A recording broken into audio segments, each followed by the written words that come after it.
पूर्ण एकतर्फी ही निवडणूक आहे. भारतीय जनता पार्टी महायुतीचे उमेदवार राजेंद्र राऊत साहेब हे मोठ्या फरकाने ह्या निवडणुकीत विजय होते.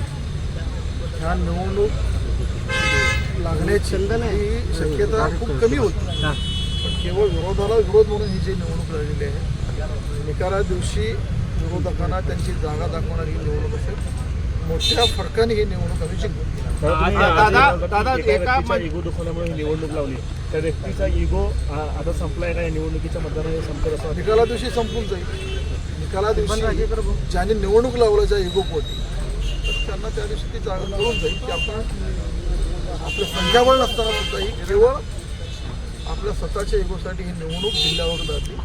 त्यांना ह्या निवडणुकीच्या निकालाच्या दिवशीच दादा कुठेतरी अदृश्य शक्ती समोर येईल का? कारण हर हर महादेवचं स्टेटस जे आहे ते विरोधकांकडून ठेवण्यात येत आहे. तरीसुद्धा मोहिते पाटलांनी ते स्टेटस ठेवलं आणि त्यांनी यापूर्वी सुद्धा दावा केलेला आहे की अदृश्य शक्ती आमच्या मागे आहे.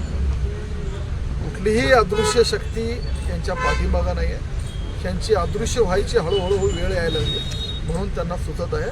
आणि हर हर महादेव जय श्रीराम हा घेऊन नारा आम्ही निघालेलो आहोत. त्यामुळं हर हर महादेव जय श्रीराम हे नारा आमच्या सोबत आहे.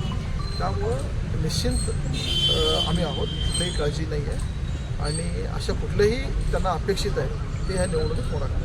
दादा काल त्यांनी पत्रकार परिषद घेऊन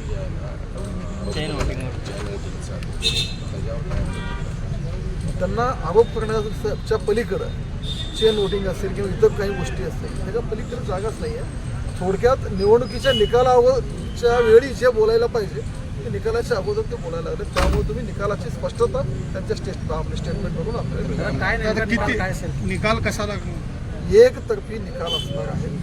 आम्ही त्यांना 2 अंकीवर ठेवण्याचा प्रयत्न करत आहोत आणि त्याच्यात आम्हाला यश येईल. शिवसेना शिंदेगडाच्या बाबतीत अनेक वेळा प्रश्न उपस्थित केले जात होते की शिवसेना आपल्यासोबत राहणार नाही किंवा दगाबाजी होईल, असं काही वाटतं चित्र शिवसेना शिंदेगड सोबत? शिवसेना शिंदेगड असेल आणि अजितदादा NCP गट असेल हे दोन्ही पक्ष आमच्यासोबत आहेत. त्यामुळे कुठलाही दगाफटका होणार नाही याची आम्हाला खात्री आहे.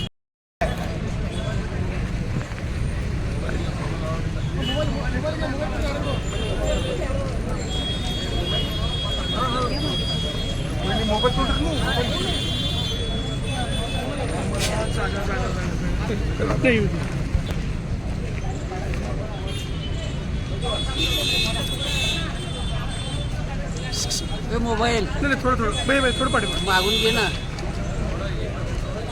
Sorry sir.